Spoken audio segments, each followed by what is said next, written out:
I'm Perrine Carolou, underwriter and actuary on life and health products in France and Europe. And today, I stand with Bertrand. Hi Perrine, hello everybody.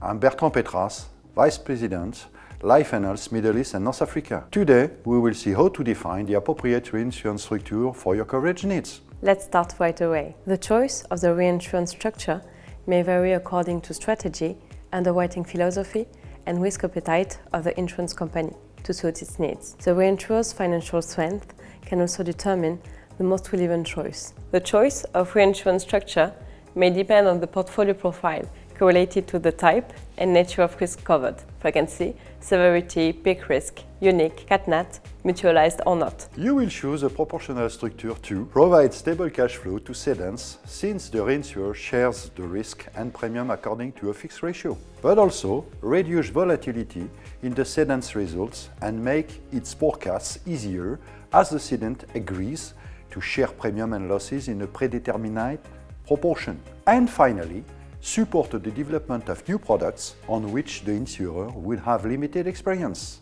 The risk is shared with the reinsurer, who can provide its market experience in the determination of premium and services. In a proportional structure, capital requirement is lower than in a non-proportional ones. Then company can dedicate that capital to other projects. The cedant can also benefit from the proportional structure by improving its risk management as part of the risk is transferred to reinsurers. For example, it can also help to better manage the cedant's exposure to catastrophic events or high risks. Proportional structure also bring an additional level of expertise to cedants by helping them to better manage their risk exposure and improve their underwriting practices. Additionally, it could help cedants to reduce overall exposure to a single type of risk. Proportional reinsurance agreements could be less expensive than other types of reinsurance because cedants might retain a bigger proportion of the risk, in particular for those with limited financial resources.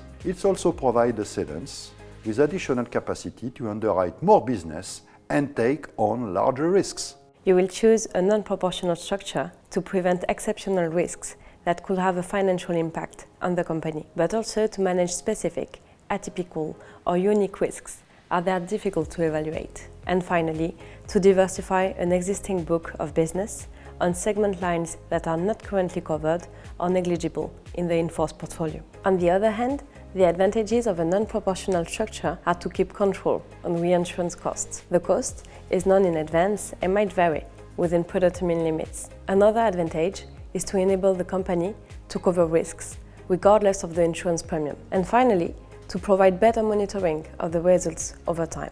A good example is the epidemic and pandemic risks. By choosing a non-proportional reinsurance structure after having carefully determined the capacity or action level at which the company is involved, the company could set in advance the maximum exposure that is acceptable and then get a good idea of the cost incurred. Thanks a lot for watching this video. Now, you know how to define the appropriate reinsurance structure for your coverage needs. Goodbye.